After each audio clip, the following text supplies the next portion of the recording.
meeting. We're just going to do a pre-press conference because we do not. Let me just swing that door shut. Because we do not want the press conference, which is on a really important topic of foster care, to talk about what we did with our training for staff. So we wanted to talk about that first, answer any questions that you have, and then we'll talk about the foster care task force and all the things that they're doing.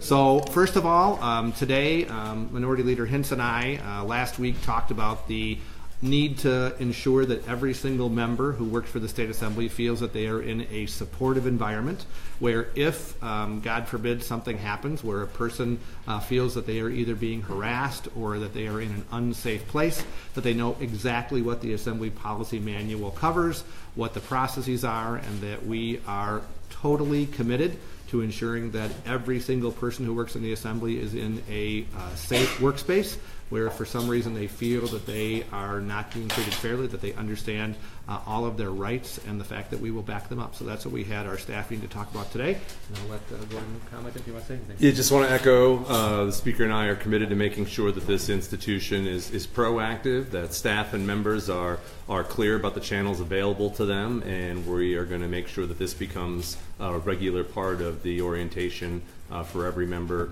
at the beginning of every session. So, right. So the goal today was to reiterate, as you probably already know, every staff member when they are hired has an orientation session where they sit down with Legislative Human Resources, they go through the Assembly Policy Manual. About a year ago, we hired a full-time professional, Amanda, who's in charge of our Legislative Human Resources. So she sits down with every single staff member as well to go through and make sure that they understand the process and the policies. But what we did realize is that for some people who have been here longer than this session, they of course had the training when they first were hired, but it might not have been updated ever since. So that's why we wanted to have today's meeting to reiterate exactly what our policies are.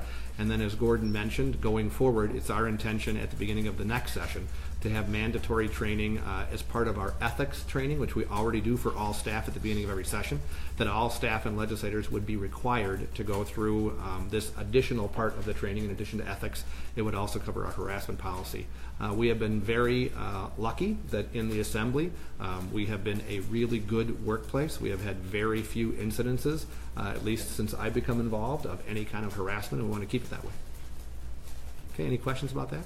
Have you guys made any changes to your policy, or was this just a refresher? It's just a refresher. We have always had a strong policy making sure that we are a zero tolerance. We do not accept any form of harassment in the workplace, and we try to be as proactive as we can be. Luckily, we had predecessors who had the policies in place, so of course Amanda is going through the process of updating them to make sure that they are consistent with all other state agencies, but from what we've been told, they are already quite strong. Were any complaints filed that prompted this? No. No, I mean, we've had complaints in the past. You all know the most, the most public one, of course, was Bill Kramer, and you saw how we dealt with that when allegations were brought forward. We treated them very seriously, and of course, he's no longer in the legislature. So the goal is to ensure that if something like that would ever happen, people know that you should report it to the appropriate person. We will keep it as confidential as we can because they're personnel records, and we are going to make sure that every single person feels safe in the workplace, regardless of who they work for, where they come from, what the process is. Should you have done this at the time of the Bill Kramer incident in light of that? You know, luckily we already had those policies in place, which is why we had an internal process. People made a formalized complaint. That's why we actually went through the process that we did. So this is really just reiterating what I think is really a good process that we've always had in place. But with new people constantly coming and going, we're a workplace where people, come and go. They take new positions. They go to a different agency. We wanted to ensure that there was no doubt what our policies were. Do you support the decision of the chief clerks in both houses not to release completed personnel investigations? And the Bill Kramer one would be a great example of that. Something you guys haven't released. Sure, I do. And I think we've talked about that as well. The goal of an internal process is to make sure that every single person who feels that they were a victim of some kind of harassment or sexual harassment has a way to go to be able to report it to somebody, have some confidentiality, have it investigated, because frankly, if the allegations are untrue, we want to ensure that people have the right to their own privacy with the false accusation, but also, if they are true, we want to make sure that the victim is protected. And we've looked at what other state agencies do, we thought what was best for the victims, and we believe that's the law, and that's how we dealt with it that way. Bill Kramer was criminally convicted, and you said at the time you released the personnel records. Why did you change your mind? I don't remember saying that, but I'll take your word that I did. I'll I take your word, yeah. It was, we were told in the press that the Assembly would be releasing it, perhaps not by you, but by Yeah, I don't think I'm going to say. Assembly employees. Sure, I don't think I Why would has have. that changed?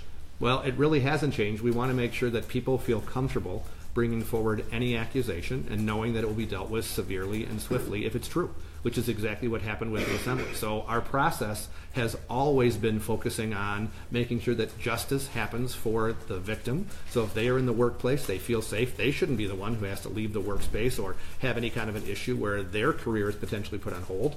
But the reverse should be true, that if somebody perpetrates a crime, they were referred to the appropriate authorities. I think the whole process with Bill Kramer was pretty darn public, so nobody has any doubt that we dealt with it severely. He did go to prison because he committed a crime, and that's why we want to make sure people know that they have the right to report it and not worry about it, affecting their lives. Is the law made- The silence and lack Bless you. The silence and lack of transparency sometimes aid abusers.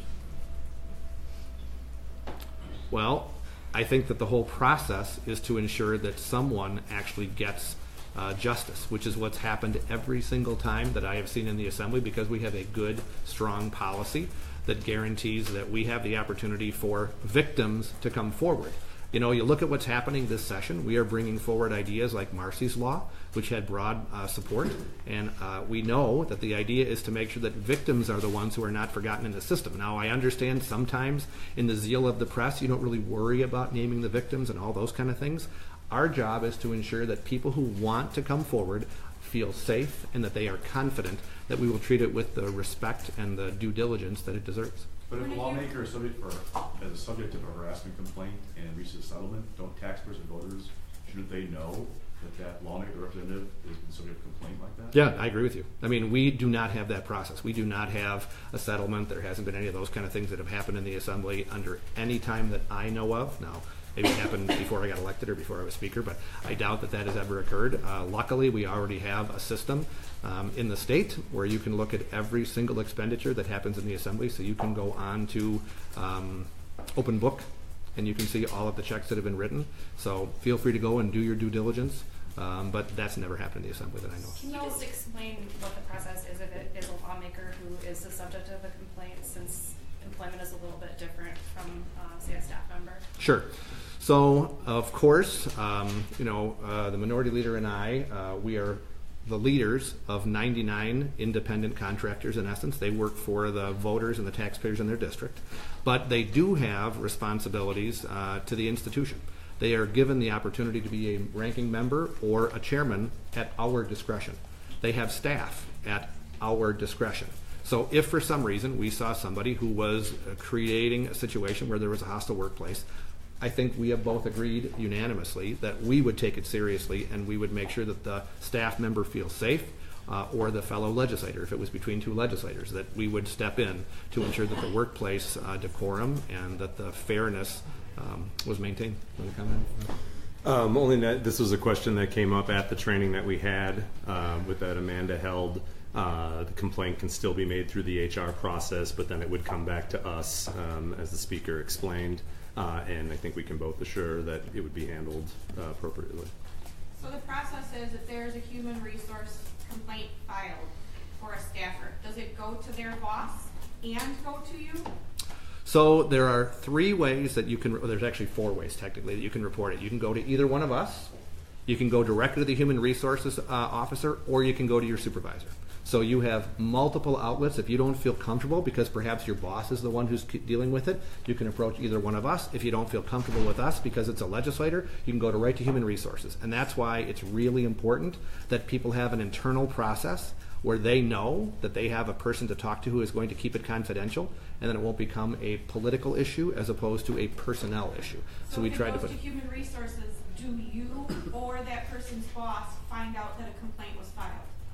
no. Is there a way to complain anonymously? There is. We have that process where they will take any of those complaints.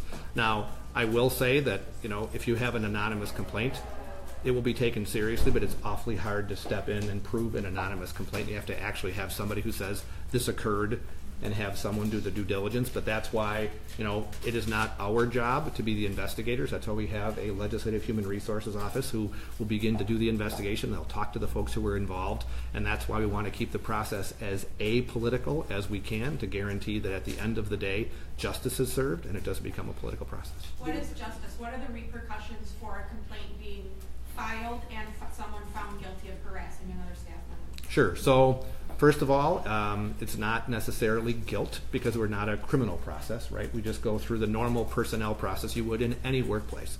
If somebody, we have progressive discipline. If you look at our policy manual, you will see number one, you go through the entire steps of the process. So we want to ensure that people have the right to be safe, but that we also try to take corrective action for minor infractions where people don't understand the policy. But if somebody gets to the point of being a serial harasser, a person feels unsafe in the workplace because they do work at our discretion, I think we've agreed that we're going to take that matter very seriously, and they probably wouldn't work in the assembly anymore.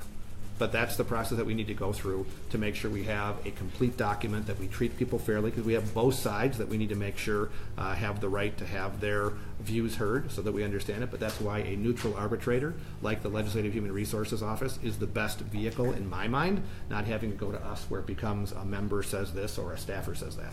I guess I'm confused of how you find out someone is a harasser if when someone goes to Human Resources, the only people who know about it are Human Resources. Yeah, well, they do the investigation, and then they come to us saying, here's what has happened, right? I believe so. And they may intervene as well to try to find, remedy. It's hard because every case might be different. You mentioned an anonymous case. It may be something that is the beginning of some behavior that someone's uncomfortable with. A lot of what was reiterated today, if every staff has a briefing and is given a manual and say, don't worry, it's in there, I think the good part about today was reiterating what you need to do, who you need to contact, in a way that people can, comprehend going forward. Does Legislative Human Resources then make recommendations on penalties, or is that left up to you? With staff members, there is already progressive discipline in our policy manual. But of course, they would sit down and talk with us once they've done the investigation to make sure that we understand if consequences have to happen, where potentially the person has to be let go or there has to be some kind of a suspension. Then we would know at that point, but not the first part of the process where people have the right to that confidentiality. Before you release a personnel report, you could redact the names of witnesses and victims and identifying information. Representative Hintz, do you agree with this decision not to ever release them? I do, because I think consistency is important. In my time, we have not had any incidences. I've only been here for a short period of time, but I think in this case, even with the redaction, there's speculation about other things. Some of the victims may not want those details out there, and I think our policy first has been to protect those who could be most impacted by the release of that information, especially in cases where I think a lot of the information is out there. Right, so we are trying to treat the workplace as it would be with any private sector employer, right? When there's a personnel issue, the personnel files have the right to remain, private until, if a charge was filed, of course, that becomes public. That's the process that all the other employees of the state follow, and I want to make sure that the people who work for the Assembly have no less rights than if they worked in the private sector. Without releasing those records, why should anybody believe that you're doing anything? Feel free to take that one. I'm new here. Yeah. You're not new. You've been here years. I've been in my current position for less than 2 months. So what I would say on that is, first of all, we have a good track record. The most high-profile case was the Assembly Majority Leader, where it would have been easy for us to just kind of sweep it under the rug, not deal with it because he was a fellow Republican, a person in our leadership team. But we made a really difficult decision to, number one, bring it forward to our caucus so that they knew what had happened, because we believed a crime had occurred after having done the research through the personnel process that we had.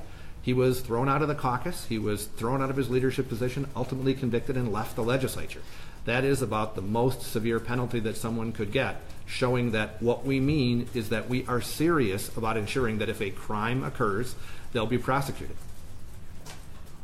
Okay, so now we're going to talk about the good things that are happening with the Speaker's Task Force on Foster Care. A good, strong, bipartisan effort that showcases all the good things that we are able to do. Come on in. Yeah. Are you glad that we broke that up a little bit? Yeah. Yeah, that's I great. was asking if you wore them down or riled them up. Well, we'll see. find That's out. right.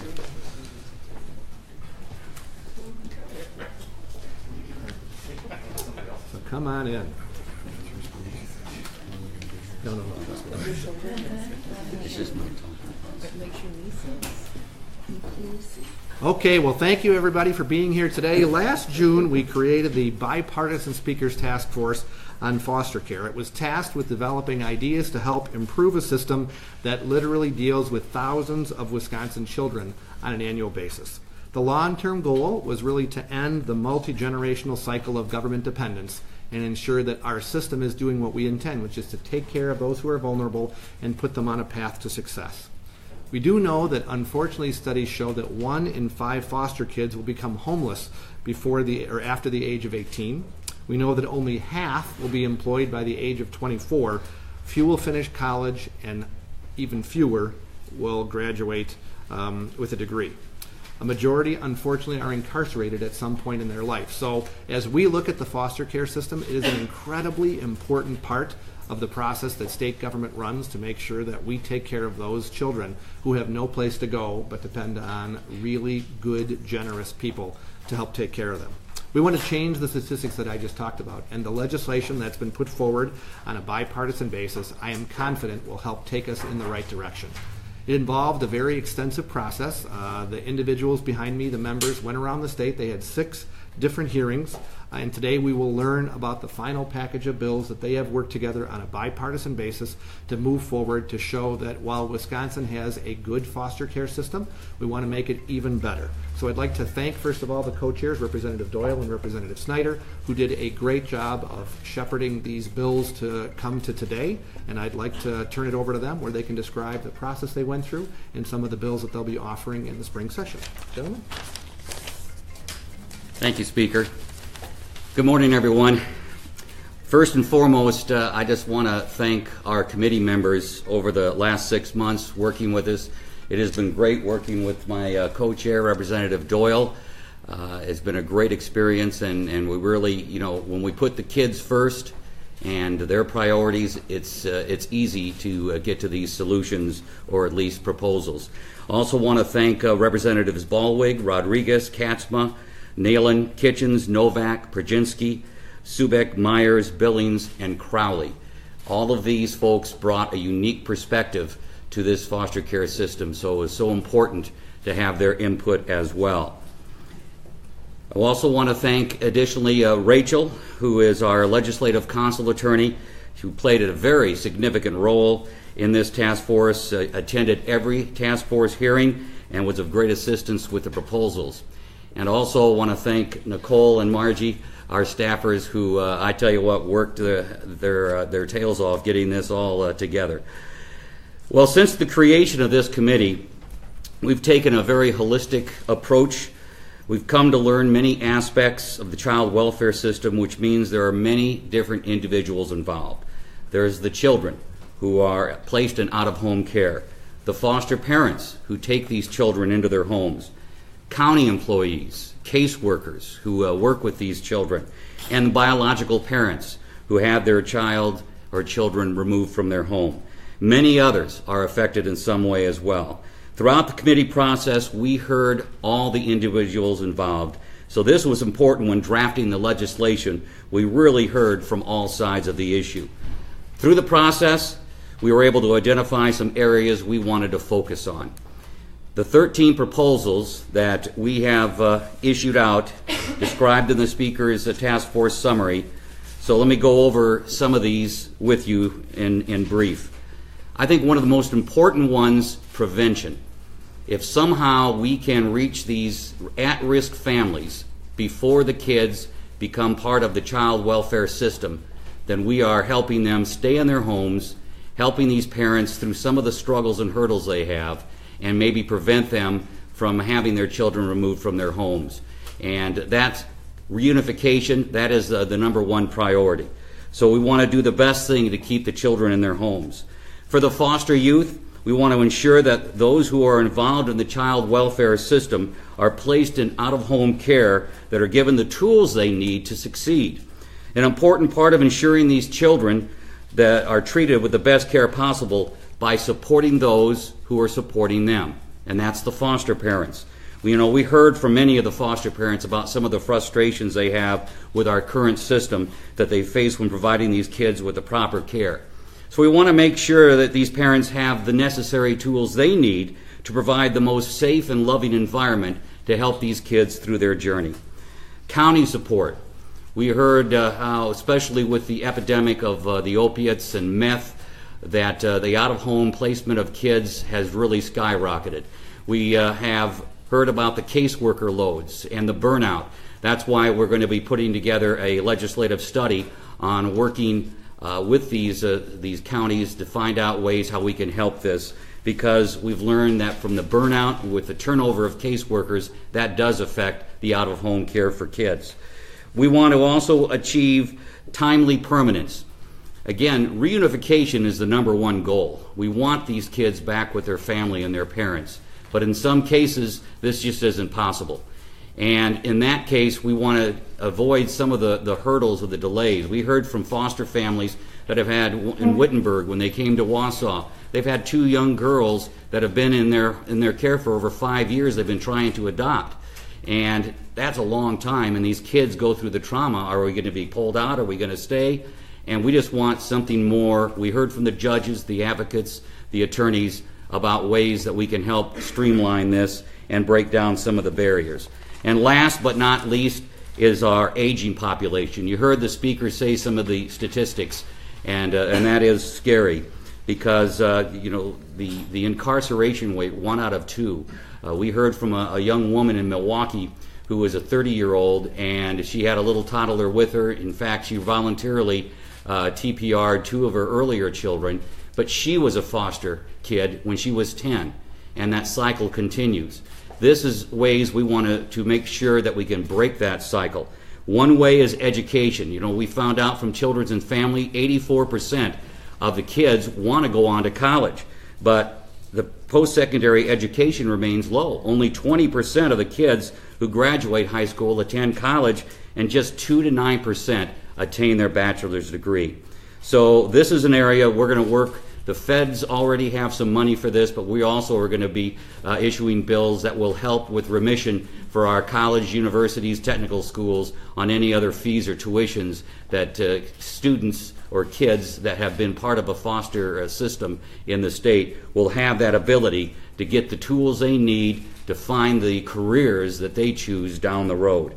So to wrap up, we've covered a lot of areas with this task force. Likely, many things will be getting started. And speaking of the importance of conversation that needs to be had, and I am very happy now to turn things over to my co-chair, Representative Doyle. I'd like to start out by thanking Speaker Voss for making me co-chair of this committee, which is kind of an unusual arrangement. Usually the majority party would be chair and the minority party may be a vice chair or something like that. But kids in need are not Democrats or Republicans. They're humans. And the solutions for dealing with those situations are not Democratic or Republican solutions. They're human solutions that I think that we all can embrace. And I've really enjoyed working with Representative Snyder and his staff on this task force, because we didn't look at it like some sort of a partisan issue that, should we have this be a Democratic idea or this be a Republican idea. Really, this was from day one a process where we worked together very closely. Margie and Nicole, I think, are best buddies. There are 2 staff people. They spend more time together than their families, I think, over the last few months, because it's such an important idea. It's such an important task that we faced here. And I really appreciate their work, along with Representative Snyder and Rachel Snyder from Ledge Council, in pulling everything together and making this package what it is. I want to tell you a story that I have told in numerous venues recently. One of the most powerful things that I heard during our public hearings was the Human Services Director from Clark County, a little bit north of where I live. He talked about the situation in their county, which is a small county kind of along the Minnesota border, dealing with issues of drug abuse that's really become an epidemic all over the place, and including in their county.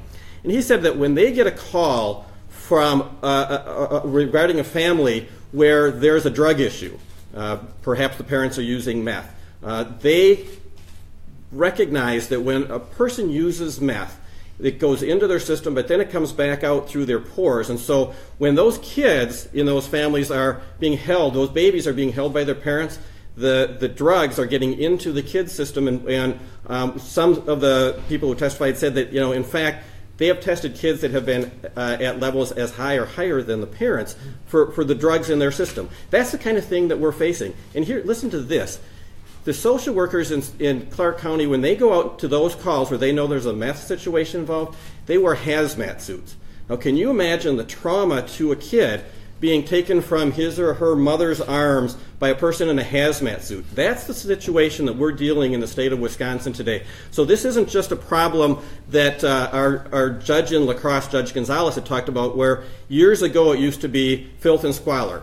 You get a phone call, the parents are cleaning up the house, it's just it's a mess and you need to do something about it. So you go in, you take the kids out for a while, they clean up the house, they get their act together, and the kids come back. We're not dealing with that in the foster care system anymore. Those cases are yesteryear. Those are not the cases that our foster parents and our social workers are dealing with today.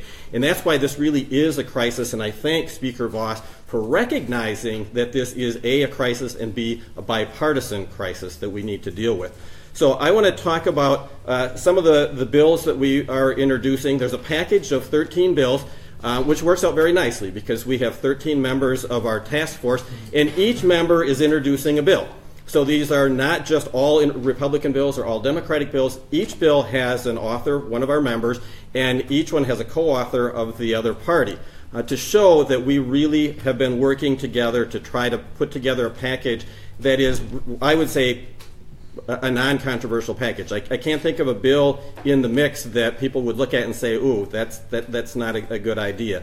These are really common sense, very helpful type of bills, and I want to talk about 4 of them in particular. The first one is the Prevention Venture Innovation Fund. This is Representative Snyder and myself were the main authors on that.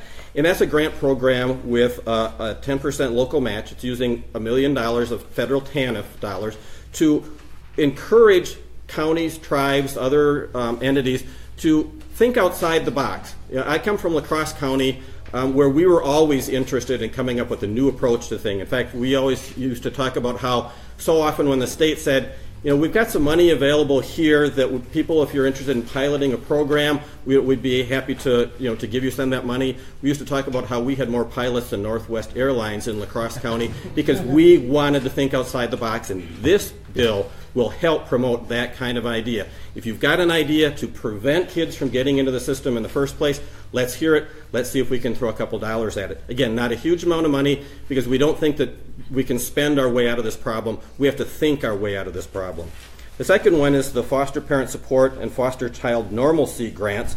And what that is it gives the people in need, and when I say in need, I'm not just talking about the kids, I'm also talking about the foster parents. It gives them access to some funds for their ability to make the situation better. Here's what I mean by that.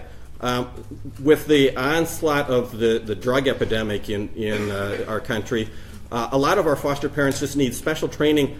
How do you deal with a case where you've got a kid that's coming in, maybe even in withdrawals, or maybe the parents are in the system, out of the system, in the system, out of the system? How do you handle that kind of ping pong ball situation that a child finds himself or herself in?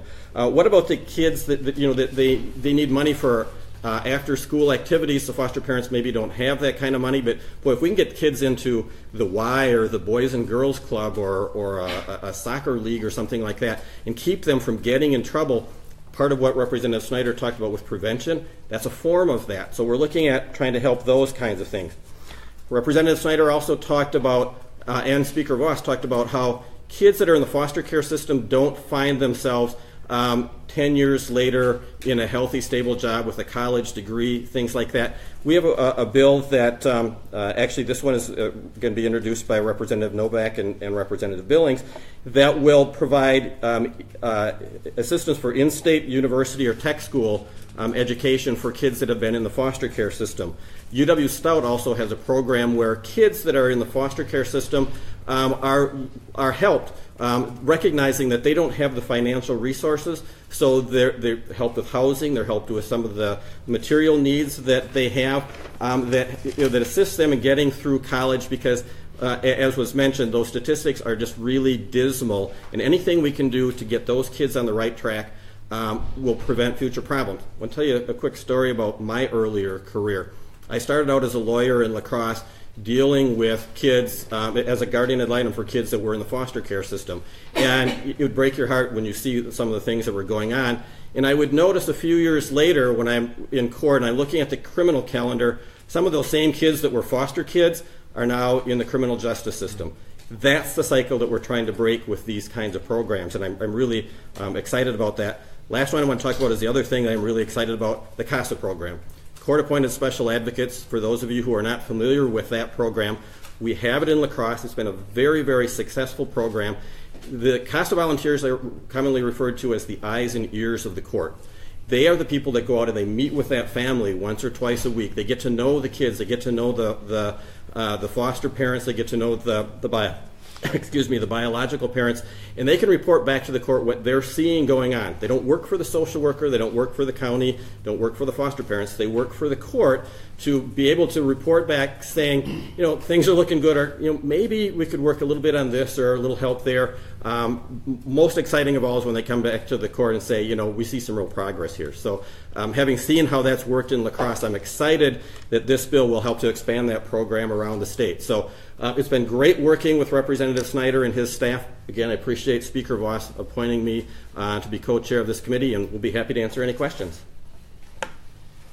So the message I think we keep hearing is that the needs of foster kids and foster parents are, there's a huge impact by the opioid and meth crisis. Did you get a sense as to how much the demand for foster care services has increased directly as a result of that? I do know that a lot of the counties are experiencing trying to find foster families to be able to come forward and open up their homes to these kids. And not only that, but some of the foster families, like in my county, Marathon County, they're starting to get older, and they're retiring out of the foster care system. So needs to be a great effort to incentivize a lot of the younger adults of maybe opening up their homes and helping these kids normalize their lives.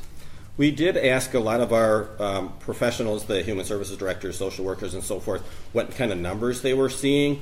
And some of the counties reported that 80 to 90% of the kids that were in foster care came from families that had drug issues. I know from my own county, they're just experiencing more of a challenge recruiting new families because the needs of the foster kids are much more intense than they were 10 or 20 years ago. It's never been easy to find families who want to step up. Luckily, in Wisconsin, we have an awful lot of very generous, loving people who take part in the program. But as more and more of the issues deal with opioids and all of the complications that occur with a foster child's life, it also becomes more complicated to find people who are willing to kind of take that into their own family. What are some of the incentives that you might offer to get younger families to participate? Well, the first and foremost is to market this idea to our communities. And right now, the social services, whatever things we can do with our county agencies to help them and their reach out, because the process you have to go through is 6 months, background checks and things to that. If we can make things, we don't want to streamline that, but to be able to help families, not have the burden of a long process. And a lot of times, too, what helps is foster parents, they get approved, they're a foster family, and then suddenly the reunification doesn't quite work, and they're thinking about adopting. Well, then they have to go through the whole process again with the background checks. We want to streamline that because they've already gone through the experience as foster parents. So, there's some things that we need to look at. The rule where one of the family members, if they get permission, can work full time. We need to think of these foster families as normal families. Normal families, they have daycare, they have things of that nature because they both work.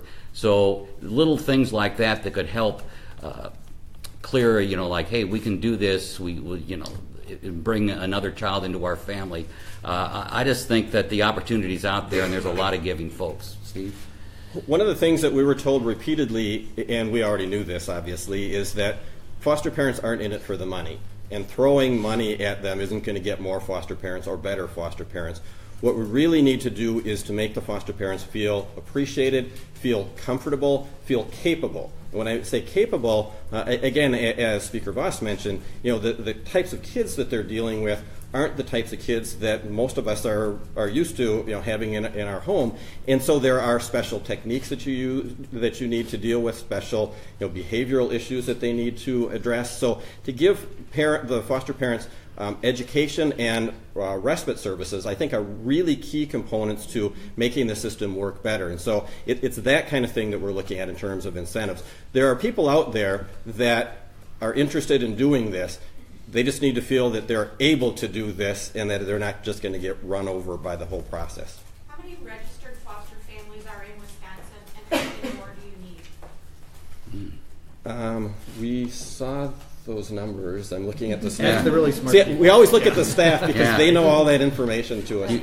I think it's like 9,000 maybe, somewhere in that range. Yeah. So in terms of what the need is, I don't know that you could put your finger on a particular number. We always need more. Is the number a crisis? I wouldn't call it a complete crisis. The rest of the situation is the bigger part of the crisis. We have people out there, and we have people who are nearly willing to step up. We just have to make that work for them, and then we'll be fine.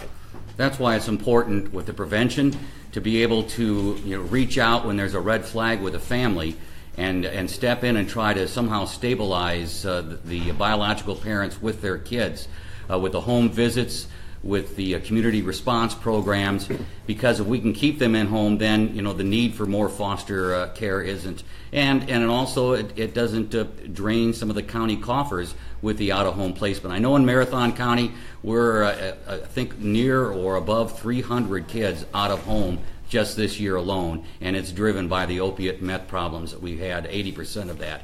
Our jails are overpopulated, and luckily we're getting a drug treatment court, so hopefully we can get these parents back on the straight path and reunified with their kids. All right, thanks everyone. Good job. Thank you. Thank you very much. Thank you. We should say that the bills are going to be circulated in December for co-sponsorship with the hope to get them on the floor in January. Thanks.